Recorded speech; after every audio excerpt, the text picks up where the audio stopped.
Developing tonight as we approach the final days of this race, a scathing new column in the Baltimore Sun suggests that no matter who wins on Tuesday, the media will be the big loser. Critic David Zurawik writing, quote, "It's a deadly combination that has dark consequences for democracy as the press fails in its primary job of giving citizens accurate, trustworthy information they can use in choosing who they want to lead the nation." Joining me now, Media Buzz host Howie Kurtz and Noah Rothman, assistant online editor of Commentary Magazine. Great to see you both. So, Noah, does he get it right? He absolutely does.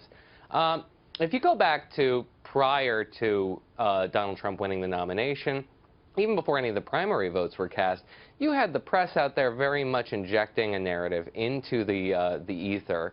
The Associated Press talking about how Hillary Clinton was preaching love and kindness when Donald Trump was talking about hate, and how the Republican field was, quote, stammering, according to the Washington Post, after the attack in Charleston, whereas Hillary Clinton was talking squarely to the American people about race.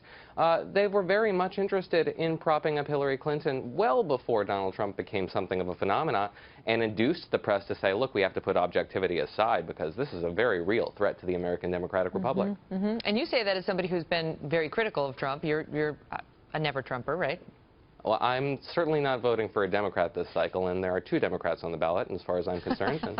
So my point is he's not a fan, but still sees the media bias that, you know, Trump has had to deal with at some turns. But, of course, in the primary season, he also benefited from media bias in a way, Howie, the bias for ratings.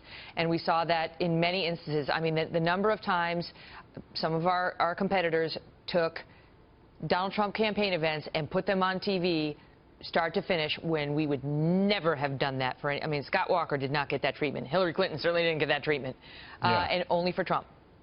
It's a mixed bag, but the problems go so much deeper. And by the way, it's not all journalists, but it is many, many people in this business inflicted far more scrutiny and far more negative coverage on Donald Trump than Hillary Clinton. And what the worst part is that some journalists and media critics justify this by saying, well, he's such a dangerous character, such a repulsive character, that we have to apply different standards. And that's the part that troubles me the most. And the people get it. USA Today poll by nearly 10 to 1, including 3/4 of Clinton supporters say the media want Hillary to win. And then, you know, just capping off the election season, Noah, with the news about Donna Brazile cheating. I mean, she cheated in advance of 2 presidential debates by giving the questions to the Clinton team. And this is a beloved figure in Democratic circles, and by all accounts a nice woman. But that's what happened. And, you know, it just leaves the average viewer and voter with an unpleasant taste in their mouth about the whole process. Yeah, I mean, when you have somebody who's that closely associated with the Democratic Party, look, she's the acting chair of the DNC. I mean, what did we expect? We have a relationship. Not cheating. Well, I suppose it's certainly unethical. But we also had over at CNN Corey Lewandowski, who was on the payroll over at the Trump campaign, essentially. He's getting remittances.